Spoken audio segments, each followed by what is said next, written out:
¿Está listo?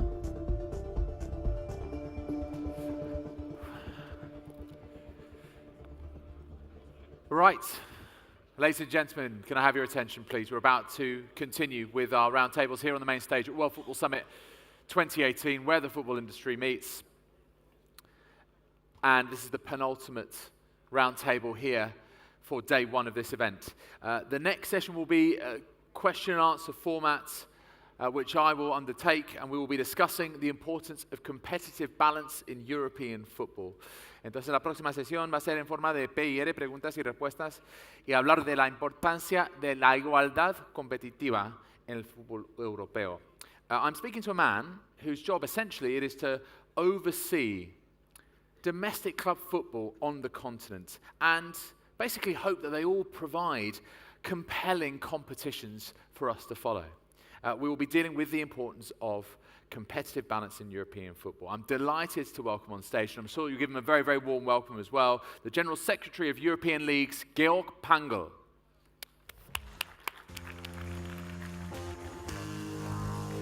How are you? I'm fine, thank you. Take a seat. Pleasure to be here, thank you. Coolio, right. So, May I? how are you? Yes, please do. Make yourself at home. Yeah. I mean, it's just like being at home, right? Yeah, exactly. There's your TV. Okay. Georg, listen, thank you very much. We really appreciate your time. And I think, first of all, it would be really, really useful for people who are unaware, maybe who don't necessarily follow football and the governance of football and all the different organizations that are involved in football, for you to explain exactly what European leagues is, what your aims are, what you set out to do. If you wouldn't mind doing that, first of all. Of course, with pleasure, thanks. I think this is important. So, you are experts in the football industry, and La Liga is known. Javier Tebas, it's a very active president, and the staff behind with the professionals and experts. But you might not be aware that Javier Tebas and La Liga are members of European leagues. So there are 32 leagues under the umbrella association from all over Europe, and we are representing more or less close to 900 professional football clubs, of which about 700 have no voice. So the best clubs, as we all know, are represented in ECA, but the remaining 700 clubs, which is about close to 80%, have no representation at all. And we, from the leagues, our 32 member leagues, are the competition organizers on a domestic level. So we have the task and the responsibility to organize an exciting and a thrilling season for you all here in Spain and around Europe. And we feel that there is now a certain threat, an external threat towards our leagues, and I would like to talk about this. Yeah, I mean, first of all, what a responsibility that is. 700 clubs, I mean, I'm sure that is some task to undertake. Here we are then in September 2018. We've had the start of the Champions League last week in the group stage, and of course in the Europa League in the group stage as well. It's also the first season, for those of you who are not aware, of a new UEFA club cycle running until 2021. There's a new revenue distribution model, so more money is coming into the game. I mean, it seems like all roses in the garden, isn't it? It depends on the perspective. If you allow me, I can say that I have a very privileged life. I have the best family at home in Austria, and I'm doing a great job during the week in Switzerland. And when we talk now about the Champions League reform, which was the main issue, I would like to start with a story, if you allow me. The privilege is that I have been working for 30 years in football. And in the 90s, I was acting as a venue director on behalf of UEFA in Champions League.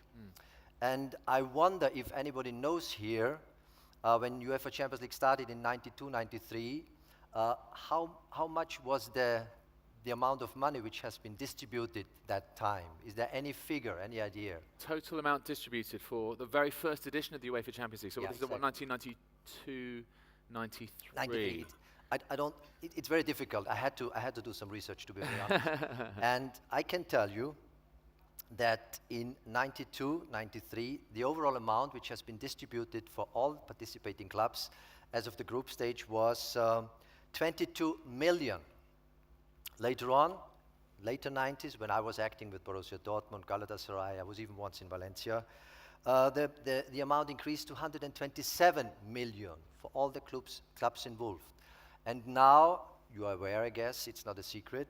With the Champions League reform now, 1,950 million euros are distributed to the 32 clubs being qualified for Champions League, of which 1 billion is just for the top 10. So if we keep this in mind, this is an incredible amount of money. And if you allow me, the Champions League winner in the 90s earned 12.5 million. And as of this season, he can earn about 150 million for winning the title. And on the other hand, and this is one of our big topics, the solidarity payments, which are paid by UEFA as a governing body, are 130 million for 700 clubs. So if you divide these amounts, it's not really much. And allow me to give you another example, if you allow me. It's public, it's not a secret, and I would like to tell you some facts. If you look at the UEFA benchmark report, you have a lot of interesting figures there. And one I would like to share with you is, did you know that the top 15 clubs in Europe, the biggest 15 clubs in Europe, recently, out of TV rights, media, and technologies, earned 3 times more than the rest of all the clubs in Europe together. Wow. Okay. So these are figures, and this is exactly our topic, why we are a little bit concerned for the future. And now we have a slide prepared. It's just 3 slides, don't worry. But this slide, if you look at it, it's somehow self-speaking. Because here you can see it's a projection, a very conservative one. To get familiar with the figures we are talking about, it's a cumulative revenue distribution up to 2024 for the upcoming 2 cycles. So one cycle is 3 years. It's where the red line is, it's up to 2024. And we added 1 more cycle. And you see the figures here that until 24, for the 32 Champions League clubs, altogether around 13 billion will be distributed.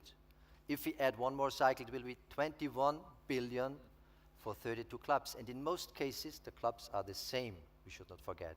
And so finally, now I would like to end with this question, but that's why we count on UEFA and on the UEFA president, on Mr. Ceferin, who said, even I was there in February during the UEFA Congress, that he wants to create the perfect balance and that he's waiting for green light of those who are criticizing the system. So from our side, from the league sides, of course, green light is given. We are ready openly to discuss this development, which is, in our opinion, threatening domestic league football. So I think it'd be interesting, actually, to get your point of view on one of the speakers that we had a bit earlier on. We had Andrea Agnelli, who was, of course, the president of Juventus, also president of the European Clubs Association. Without wanting to sort of completely go over everything he said, regurgitate everything that he said that they are in the process of debating with UEFA the introduction of a 3rd competition. We know that this has been a topic that we've started to discuss in the last few weeks, certainly amongst global sports media. So he is in favour of this proposal, Georg. So a 3rd competition to sit alongside the Champions League and the Europa League. Is that a threat? Is that sort of in that same area of things that could do damage to domestic European leagues? And here I would like to start with the 3rd slide, and this is the last one, as I said before.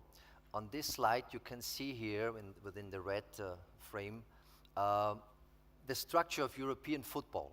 You have on the one hand UEFA, which is the governing body, but at the same time UEFA is a competition organizer with Champions League and Europa League. Then you have the European leagues. Then you have ECA, they are on global level and on European level active. And then you have FIFPro. And I mean, we from the European leagues, we are very, very disappointed that we haven't been involved in this decision-making process, although we have been promised.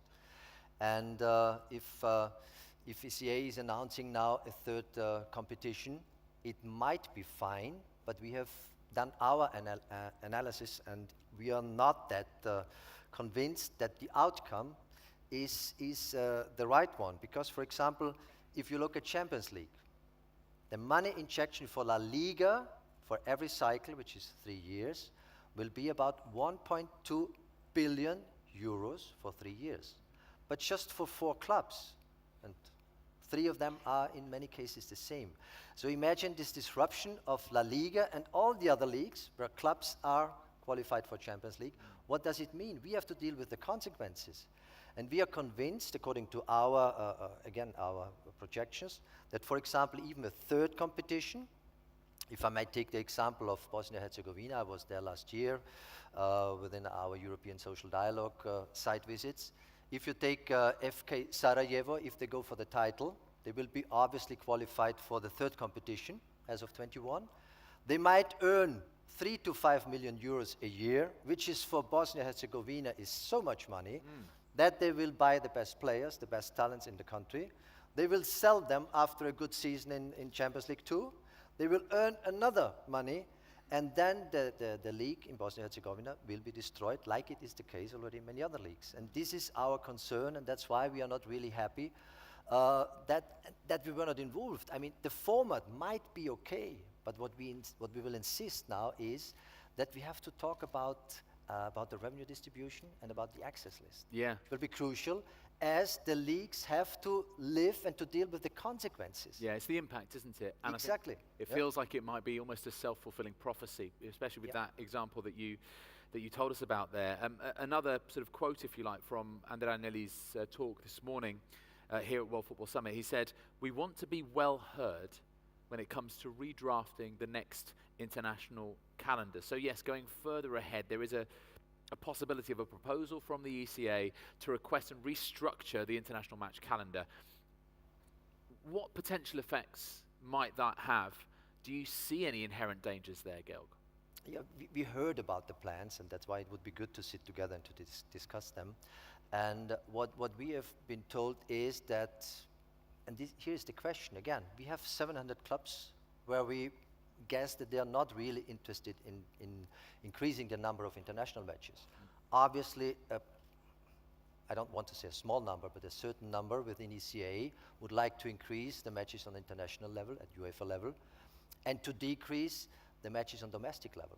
And to be very frank with you, for us, and I'm speaking on behalf of my 32 member leagues and my board, it is unacceptable that we even start thinking, what even has been announced once by I think by Gianni Infantino, that we should artificially decrease the number of our clubs.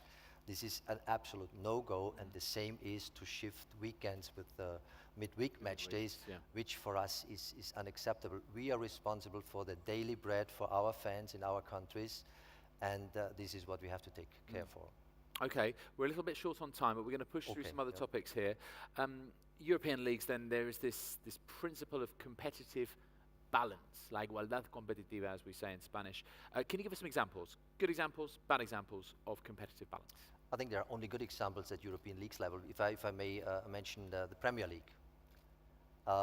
There is a spread of the money distribution from 1 to 1.7 or 1.6 even. So that means the clubs on the bottom receives 100 and the one on top receives 170, which couldn't be fairer, to be honest, if you compare it with Champions League and others. So I may quote Richard Scudamore, who said, you know, Georg, I'm going to bed thinking about increasing and protecting competitive balance, and I'm getting up in the morning thinking the same, how to enhance and protect competitive balance within my league. So all the leagues are working accordingly to this, and this is our main task at the moment. Now, I wanted to talk a little bit about one club in particular, and not in any way to point a finger, but more really to kind of give an example of something that exists, which is a sort of almost like a heritage allowance, maybe you could possibly put it that way, and that's Real Madrid. Is it true that they earn tens of millions of euros a season without actually kicking a ball? Is that right? I like always to pack this in a bit provocative example. And asking when I'm doing some speeches or presentations, what do you think? What is the value of the goals of Ferenc Puskás in the 50s or 60s, and Gento and Santillana and Raul in recent years for the titles? And then people are totally, they don't know what to say. And it's obviously, it's matter of fact. Before it was called historical coefficient, now it's called club coefficient. And it's a fact that, for example, Real Madrid will earn every year without kicking a ball 35.5 million per season out of Champions League in the upcoming years. Right. And it's the same with Bayern and Barcelona and all the top clubs. Right. So there's a ranking from 35 to 1.4 1 million from top to number 32 in this case. Thank you for pointing out all the sort of the dangers, the challenges, I think is perhaps the best word, you know, and encouraging the dialogue, I guess, between all the different organizations you've shown on that slide who have a say in this, all the stakeholders. Just finally, and it's been one of the kind of closing questions in most of our roundtables today, in terms of moving things forward, what would you like to see domestic European football looking like in 5, maybe 10 years' time? What's your vision? What's your dream?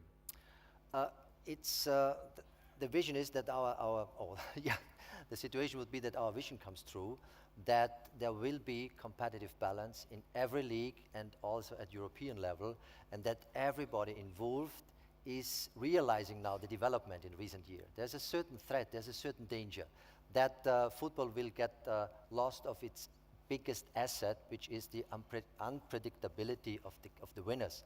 And we run a big risk and to have a kind of damage for the near future. I guess, I mean, even from a journalist's perspective, if I were to put that hat on, working at Sky Sports as I do, the Leicester City story, if we didn't have competitive balance, would not be possible in the future. But I suppose it's part of that competitive balance that we even had that fairy tale story. Georg, we unfortunately have run out of time, but it's been an absolute pleasure speaking to you. Thank you very much indeed. Una charla fascinante. Muchísimas gracias. Un fuerte aplauso, por favor, para el secretario general Georg Pangl. Thank you. Thanks a lot.